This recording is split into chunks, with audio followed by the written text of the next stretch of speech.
자, 오늘 말씀의 제목이 하나님의 은혜입니다.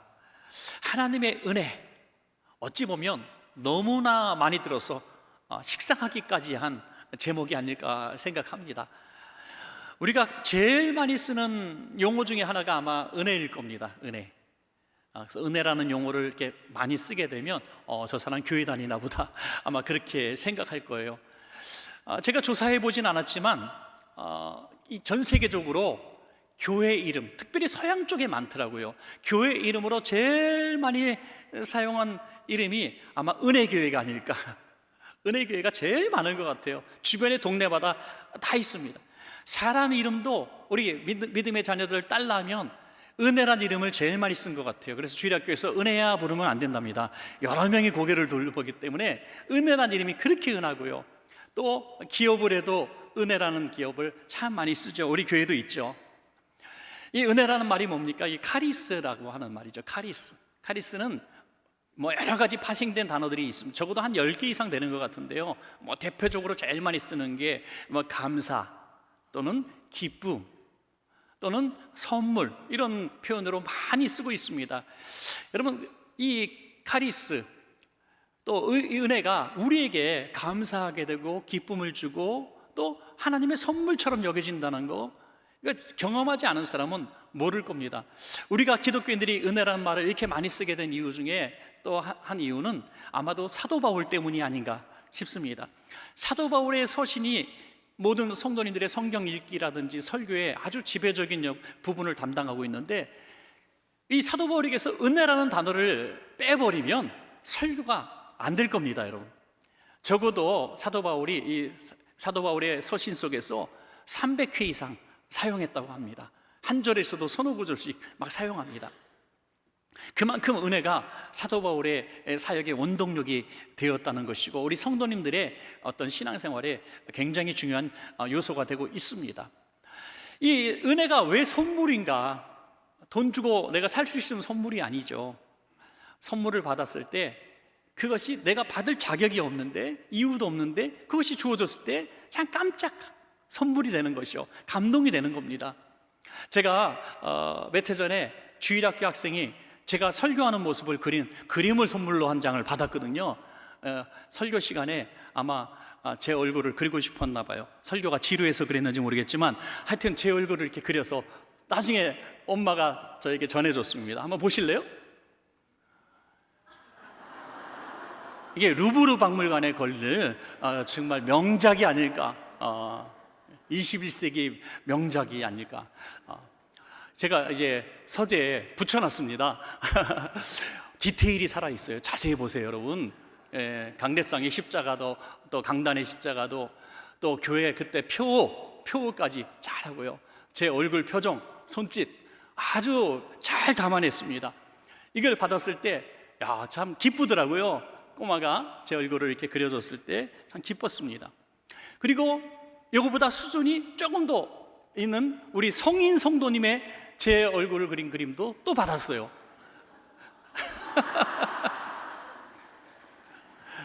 조금 더 어른이 그린 것 같죠? 강단에 꽃도 예쁘게 그리시고, 나중에 뭐 캐리커처로 그린 것도 받았지만 그건 소개하지 않겠습니다만은 우리 어린아이가 그렸던, 우리 성도님이 그리셨던 이렇게 강단에 있는 제 모습을 그렸을 때 제 마음이 참 기뻤다는 거죠. 뾰족한 제 마음이었다면 설교 시간에 왜 설교는 안 듣고 저걸 그리고 있었냐, 그럴 수도 있었겠지만 굉장히 기뻤어요. 이렇게 관심을 갖고 그려준다는 게 고맙더라고요. 여러분, 만약에 여러분들의 뭐 부모님이나 자식들이나 남편이나 아내나 이렇게 얼굴로 살짝 그림을 그려서 형편없는 실력으로 그려서 선물로 준다면 그것도 굉장히 기쁘지 않겠는가 하는 생각을 해보게 됩니다. 여러분, 하물며 하나님께서 우리에게 뭔가 선물로 주신 것이 있는데 그것이 은혜가 된다면 참 감사하겠고, 은혜라고 깨닫지 못하면 은혜가 되지 않는 겁니다. 선물이라고 하는 것이. 사도 바울은 하나님께서 주신 이 선물이 자기에게는 너무나 큰 은혜가 되었다고 간증하고 있고요. 그리고 오늘 저와 여러분도 그 은혜 속에 살기를 사도 바울은 원하고 있습니다. 그럼 사도 바울이 하나님의 은혜가 무엇이길래 그렇게 우리에게 전하고 싶었을까요? 자신의 철저한 경험 속이죠. 첫 번째로는 죄인을 구원하신 하나님의 은혜에 대해서 말씀하고 있습니다. 고린도전서 15장 9절입니다. 나는 사도 중에 가장 작은 자라. 나는 하나님의 교회를 박해하였으므로 사도라 칭함받기를 감당하지 못할 자니라. 이 짧은 구절 속에서 자신은 왜 하나님의 은혜를 받아야 하는지 정말 몰랐다. 받을 자격이 없는데 선물처럼 주어졌다고 간증하고 있죠. 적어도 세 가지를 말씀하고 있어요. 첫 번째 보니까 나는 하나님의 교회를 박해했다.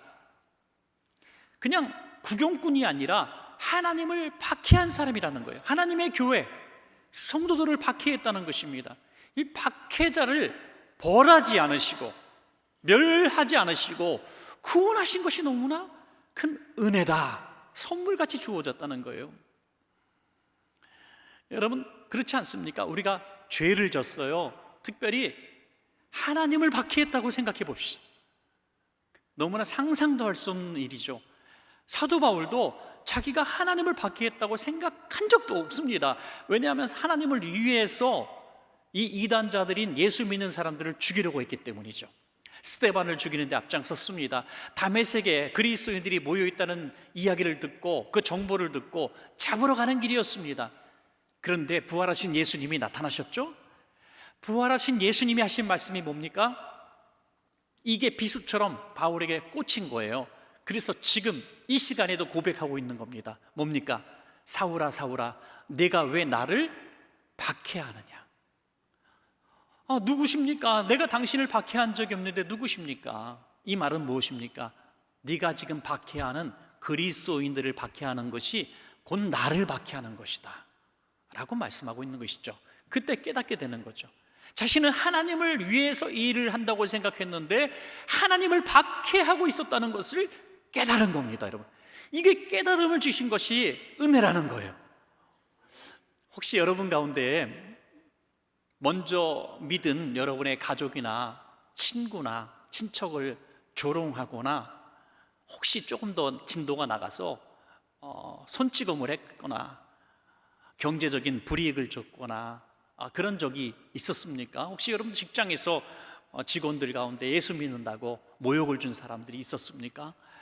이런 일들이 그냥 잊혀버린 기억이 돼서는 안 됩니다. 그것을 곱씹어야 해요. 내가 그런 사람이었는데 오늘 이 자리에서 예배하고 있다는 것이 하나님의 은혜라는 거예요. 여러분, 고마워해야 합니다. 나는 하나님을 박해한 사람이었는데 내가 예수 믿고 구원받아서 이 자리에 있다는 것은 참 놀라운 은혜입니다. 왜냐하면 죄 지면 벌을 받아야 합니다. 만약 하나님께서 그때 하나님을 박해하는 나를 그대로 대갚아 주셨더라면 이 자리까지 올 수 있는 사람이 과연 누가 있겠습니까?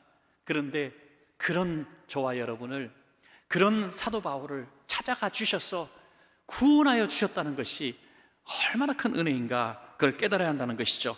또한 사도 바울은 나는 만삭되지 못한 자였는데 이 구원을 받은 이 은혜를 입은 자다, 이렇게 고백하고 있죠. 만삭되지 못하다, 문자적으로는 이제 조산의 의미를 갖고 있겠죠. 그러나 사도 바울은 내가 조산 일찍 태어났습니다, 그게 아니죠.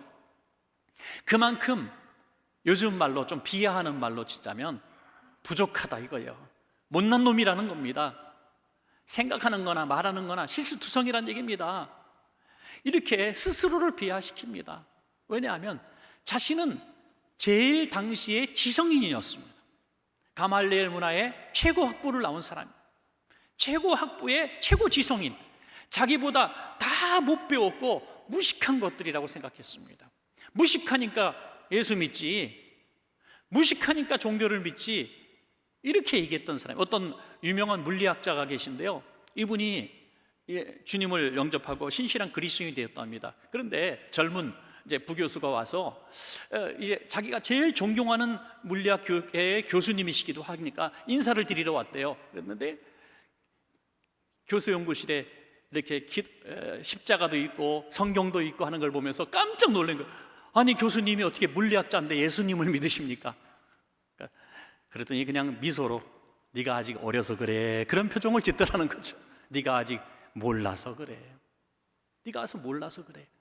사도 바울은 자기가 최고 잘난 줄 알았는데 예수님을 만나고 나니까 자기가 만삭되지 못해서 태어난 모질이었다는 걸 깨달았다는 거예요. 여러분, 우리가 주님을 진심으로 만나기 전에는 다 교만한 삶을 살지만 주님 만나면, 주님, 저는 만삭되어 태어나지도 못한 정말 부족한 사람입니다, 실수투성이었습니다라고 고백할 수밖에 없다는 겁니다. 또한 자신은 부르심 받은 중에서도 사도로 부름 받은 것이 너무나 감사하지만 사도 중에서도 제일 꼴찌 사도라고 고백합니다. 꼴찌 사도. 이 사도라고 하는 개념은 예수님의 제자들을 정확하게 지칭하고 있죠. 예수님을 본 사람들, 예수님이 불러세운 제자들, 그렇습니다. 그렇다면 사도 바울은 그 이후의 사람이기 때문에, 물론 예수님 당대의 어린 나이였을 겁니다. 어린 나이였을 텐데 예수님의 제자로 부름받지는 않았습니다. 그렇지만 자기가 사도라고 얘기하죠. 그래서 이 사도권에 대한 분쟁도 초대교회 내에 있었습니다. 저는 자칭 사도야, 이렇게 얘기하는 사람이 있었죠. 그러나 사도 바울은 확신을 갖습니다. 나는 부활하신 예수님을 분명히 보았고 그분의 음성을 들었기 때문에, 그리고 그분이 나를 세웠기 때문에 나는 분명히 사도다, 이렇게 자신감을 갖고 있었다는 거죠. 이렇게 자신감 있는 사도라고 했던 그도 점점 신앙이 더 깊어지면서 어떻게 고백합니까? 나는 성도들 중에서도 제일 꼴찌 성도입니다. 나중에는 어떻게 고백합니까? 죄인들 중에서도 그냥 죄인이 아니라 괴수 죄인입니다. 여러분, 은혜가 깊어지면 깊어질수록 낮아지고 겸손해지는 줄로 믿습니다. 아직 내가 은혜를 모르니까, 하나님의 은혜를 모르니까 내가 잘났다 그러고, 내가 열심히 믿어서 구원받았다 그러고, 교회에서 내가 제일 많이 헌신한 사람이라고 착각하는 거죠. 여러분, 사도 바울이 하나님의 은혜라고 가장 첫 번째 말한 것이 뭡니까? 구원입니다. 구원은 우리의 노력으로 받을 수 있는 것이 아닙니다. 그런데 주님 오신 지 2000년이 지났건만 오늘 이 시대에도 참 많은 교인들이 나 정도면 구원을 받겠지라는 이런 바램을 가지고 있다는 거죠. 나 정도 교회 열심히 나왔으면, 나 정도 직분을 충성했으면, 나 정도 이렇게 드렸으면 나는 구원받았겠지라는 이런 비교평가를 한다는 겁니다. 물론 악한 사람들을 바라보고 믿지 않는 수많은 대다수의 사람들을 바라보면 구원받은 사람 속에 들어가 있으라는 생각을 하게 되겠죠. 그러나 그것이 얼마나 율법주의적인 것이고 사도 바울의 이 은혜에 대한 고백과도 거리가 먼 구원의 고백인지 알 수 없습니다. 구원은 은혜로 받는 것입니다. 은혜로 받는 거예요. 누가도 이 사도행전에서 똑같은 말을 하고 있어요. 사도행전 15장 11절입니다. 그러나 우리는 그들이 우리와 동일하게 무엇으로? 주 예수의 은혜로 구원받는 줄을 믿노라. 무슨 말입니까? 열심히 태어날 때부터 믿는다고 했던 유대인이나 구원과는 전혀 상관이 없다고 생각했던 이방인이나 의인이라고 생각했던 사람이나 죄인이라고 생각했던 사람이나 구원받는 길은 하나라는 거예요. 은혜라는 겁니다. 은혜. 오늘 저와 여러분도 그 은혜로 예수의 피로 대속함을 입어 구원받은 것을 믿으시기 바랍니다. 여러분, 자, 이것이 사도 바울의 은혜 개념이죠. 두 번째로 사도 바울은 자신을 사도로 사용하신 하나님의 은혜에 대해서 오늘 말씀하고 있습니다. 고린도전서 15장 10절입니다. 그러나 내가 나된 것은 하나님의 은혜로 된 것이니, 은혜가 몇 번 나오는지 한번 세보세요. 내게 주신 그의 은혜가 헛되지 아니하여 내가 모든 사도보다 더 많이 수고하였으나 내가 한 것이 아니요 오직 나와 함께 하신 하나님의 은혜로다. 몇 번 나왔습니까? 예, 3번 나왔습니다. 내가 나된 것, 즉 내가 지금 사도로 사역할 수 있게 된 것, 그것이 하나님의 전적인 은혜였다. 그는 사도로 설 수 없는 사람이죠. 예수 믿는 사람들을 박해하고 스데반 집사님을 죽는 데 내어줬던 사람, 증인 섰던 사람이에요. 그렇게 박해하던 자가, 복음을 전하던 자를 박해하던 사람이, 죽이던 사람이 복음을 전하는 자로 바뀌게 된 것은 기적 중에 기적이고 은혜 중에 은혜라는 거예요. 그래서 그를 아는 사람들이 바울을 향해서 뭐라고 얘기했습니까? 저의 많은 학문이 그를 미치게 만들었다고 했어요. 그러니까 굉장한 지성이었던 것 같아요. 그러니까 주변 사람들이 너는 미쳤는데 너 너무 공부 많이 해서 미친 거야 라고 말했다는 거죠. 사도 바울은 이 감격을 어떻게 표출합니까? 어디 만나는 장소마다, 여러분 사도행전을 읽어보시면 똑같이 정말 토시 하나 다르지 않을 정도로 똑같은 간증을 수도 없이 많이 합니다. 내가 여차여차해서 박해하는 사람이 있는데 부활하신 예수님 만나갖고 내가 오늘 이렇게 복음 전하는 자로 바뀌었습니다. 주님은 부활하셨습니다. 이 똑같은 자기의 삶의 간증 경험을 만나는 사람에게마다 계속 전하는 것입니다. 여러분, 이렇게 쓰임받게 된 것이 하나님의 은혜였음을 고백하고 있는 것이죠. 우리 성도님들 가운데서도 보면 소위 모태신앙, 어릴 때 눈 떠보니까 교회였다, 그죠? 모태신앙, 주일학교가 뭔지도 모르는데 그냥 다니기 시작했고, 교회 우리 부목사님 누구 말씀을 인용하면 교회 안 나가면 집에서 박해했다, 그죠? 집에서 교회 안 나가면 박해를 받았어요. 그만큼 교회가 일상생활이 됐던 것, 감사한 일이죠. 그런데 굉장히 이런 분들에겐 약한 게 있어요. 이게 은혜인 줄 모른다는 거죠. 당연한 줄 안다는 거죠. 은혜인 줄 모른다는 거예요.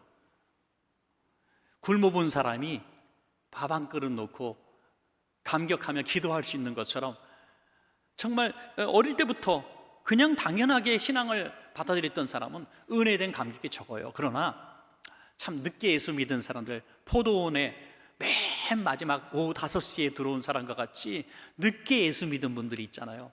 그런 분들은 정말 이것이 큰 은혜인 줄로 믿더라고요. 깨닫더라고요. 그리고 이런 마음을 갖는 거예요. 내가 늦게 예수 믿어갖고 너무 억울하다는 거예요. 너무 속상하고 너무 죄송하다는 거예요. 믿음이 있기 때문에 그런 고백을 하게 되는 거죠. 그리고 더 열심히 충성합니다. 더 묵묵히 봉사합니다. 마치 지난 과거에 죄의 갚음이라도 할 듯이 더 많이 눈물을 흘립니다. 실제로 통계상 보면 새신자가 전도를 더 많이 합니다. 새신자가 전도를 많이 해요. 그만큼 마음의 감격이 더 큰 거죠. 바울에게 이 감격이 있었던 거예요. 박해하던 자가 주님을 만나서 이제 사도로 부름받아서 복음을 전하는 자로 내가 쓰임받은 것이 너무너무 감사하다는 거예요. 사도 바울에게 왜 어려움이 없었겠습니까? 이 복음을 전하다가 고난당한 사람의 제1등이 아마 사도 바울일 겁니다. 복음을 증거하기 위해서 고난받은 사람의 대표 인물이 바울입니다. 그가 죽을 뻔해서 시체인 줄 알고 버린 적도 있습니다. 돌에 맞아 죽은 적도, 남들이 죽었다고 생각한 적도 있습니다. 또 파선의 위험, 강도의 위험, 물의 위험, 불의 위험, 갇히기도 많이 하고 얼마나 많은 고통을 받고 결국 순교의 제물이 됐습니까? 왜 바울이라고 포기하고 싶지 않았겠습니까? 왜 억울한 일이 없었겠습니까? 왜 분통 터지지 않겠습니까? 바울이니까요? 아니죠. 바울도 사람입니다. 얼마나 힘들었겠어요. 또 잠시도 못 쉬고 지구를, 정말 그때 세계관 속에서는 지구죠. 지구를, 전 세계 여행을 3바퀴나 돌았던 사람이에요. 얼마나 고달픈 인생을 살았습니까? 그렇게 할 수 있었던 원동력이 어디서 나왔는가? 포기하고 싶고 내려놓고 싶을 때마다 다시 막 부를 때 일어난 것이 무엇이었습니까? 죄인을 구원하시고 이 사도로 부름받으신 주님의 은혜가 너무나 고마워서 내려놓을 수가 없었던 거죠. 오늘 우리가 맡은 이런 직분들도 있을 겁니다. 우리 찬양대도 오늘 직분 중에 하나죠. 또 안내위원, 헌금위원, 교사, 또 방송실 주차봉사, 전도대, 우리 여전도회에서, 또 남전도회에서 구역과 기관장으로, 또 집사님, 권사님, 장로님으로, 목회자로 여러 가지 직분으로 하나님 우리에게 허락하신 것들이 있습니다. 이 직분을 맡을 때 왜 힘든 일이 없겠습니까? 왜 내려놓고 싶은 일이 없겠습니까? 저도 어느 날 시험 들어서 강단에 안 서고 싶은 날이 있었을까요? 없었을까요? 예.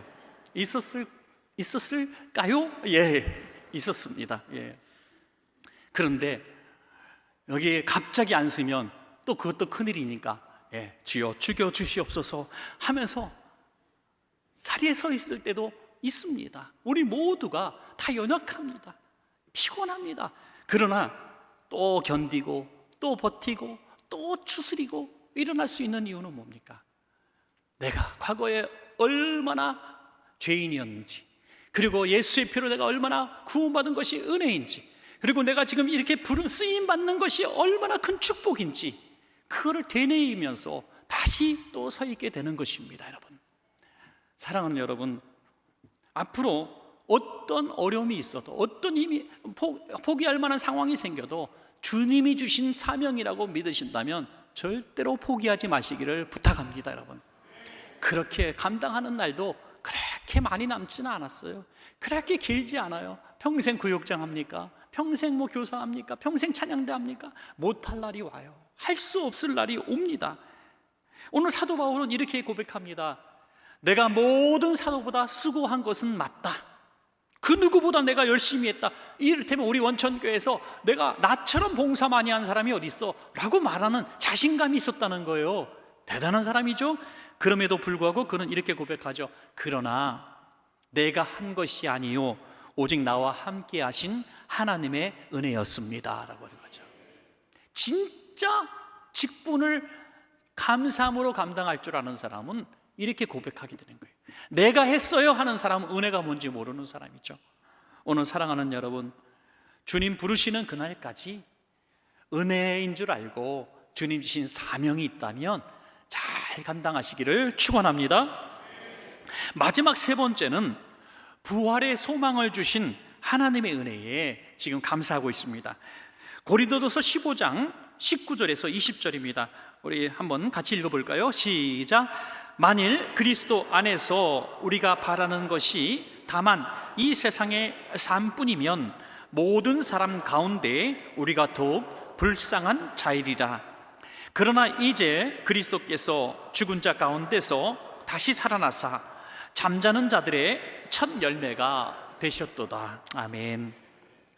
고린도전서 15장 끝 뒷부분을 좀 읽었습니다만은 우리 오늘 본문 앞부분 짧은 부분 외에는 사실 전부 부활에 대해서 말씀하고 있습니다.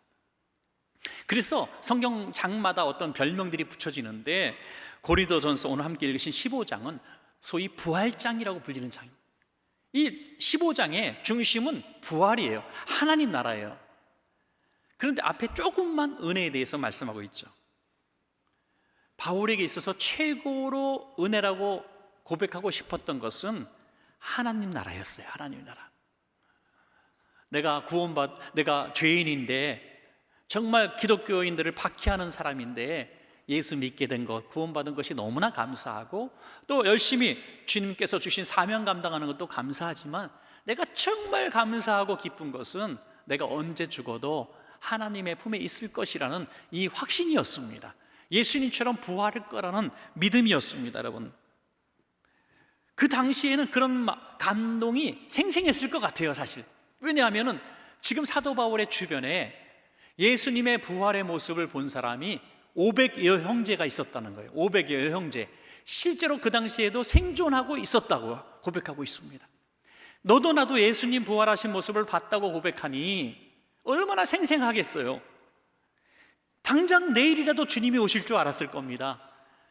그래서 이 부활의 소망을 주신 하나님이 너무나 감사하고 주변에 누구를 만나도, 그냥 동네 사람 누구를 만나도 예수님의 부활조차 믿지 못하는데, 하나님 나라를 믿지 못하는데 얼마나 안타깝겠어요. 그런데 나는 왜 은혜인지, 내게 그런 복을 주셨으니, 그 은혜를 주셨으니 얼마나 감사합니까 여러분. 그래서 하나님 앞에 감사하고 있는 것입니다. 여러분, 저는 장례식장에 이렇게 많이 가잖아요. 일주일에 막 평균 2번씩은 막 가고 그랬던 것 같아요. 많이 갑니다. 가면 우리 원천교회 성도님들이 참 대단한 게 뭐냐면 집안이 다 예수 믿어서 믿는 분들이 그렇게 많지 않더라고요. 저희는 뭐 맨남매인데 저희만 예수 믿습니다 하는 분들이 많아요. 오늘 성집사님 가정도 그런 가정이죠. 6남매에 유일하게 예수 믿는 분이죠. 여러분, 우리 많은 분들이 그래요. 그러면은 저는 그분들이 바로 사도 바울이 아닌가. 너무 놀랍지 않습니까? 할아버지 할머니 안 믿으시고 아버지 어머니 안 믿고 친가 양가 다 안 믿는데 어떻게 우리만 딱 예수 믿냐고요. 이거 자다가도 벌떡 일어나서 춤을 춰야 되는 거 아닙니까, 여러분? 기적입니다, 기적. 그러면은 우리는 이런 생각을 해야 되는 거죠. 이게 웬 은혜인가? 웬 축복인가? 그리고 우리의 소원은 바울처럼 이 복음을 증거하는 삶을 살아야 되겠다 결심해야 하는 것입니다, 여러분. 예수 믿는 사람들이 제일 행복한 순간은요, 마지막 임종 순간인 것 같아요. 돌아가시는 그 순간에 보면 천국에서 만나자, 엄마 먼저 갈게, 아빠 먼저 갈게. 야, 이렇게 아름다운 이별이 어디 있습니까? 뭐 기차를 타고 어디 멀리 떠나는 분처럼, 잠시 외국 갔다 오시는 것처럼 이렇게 이야기합니다. 오늘 엄마 아빠 또 할머니 할아버지 생각나시는 분들이 많이 계실 거예요. 여러분들, 슬픔을 우리가 이길 수 있는 비결이 뭡니까?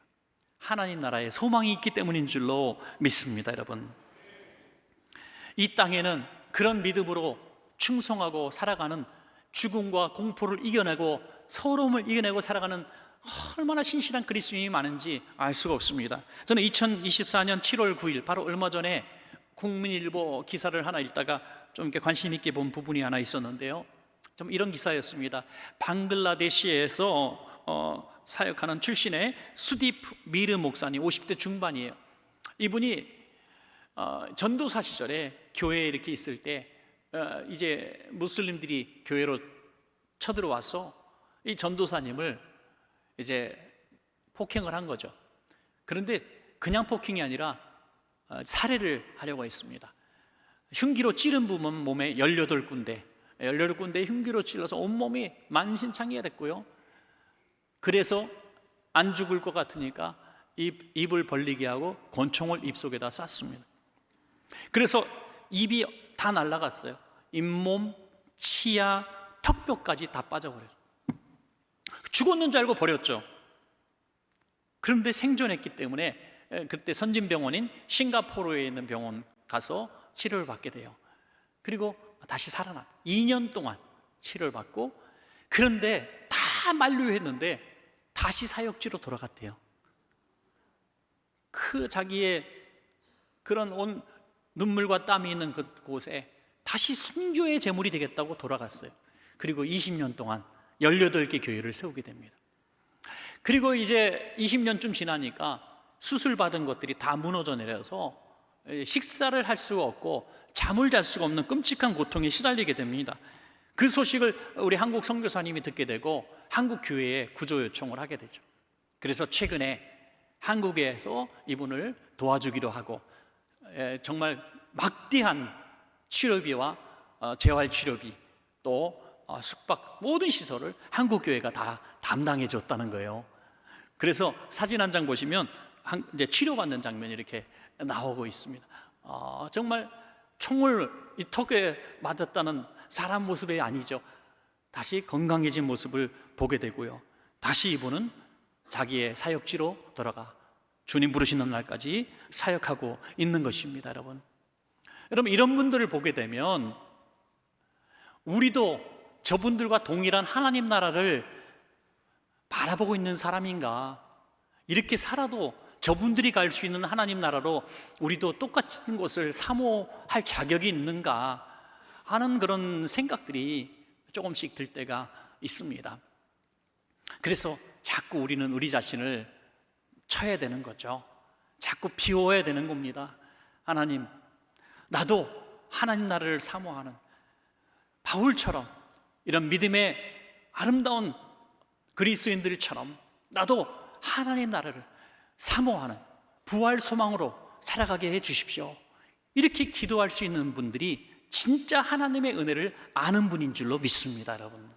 그렇기 때문에 오늘 사도 바울의 이 아름다운 3번의 이 은혜에 대한 고백이 저와 여러분의 고백이 되어야 되는 것이죠.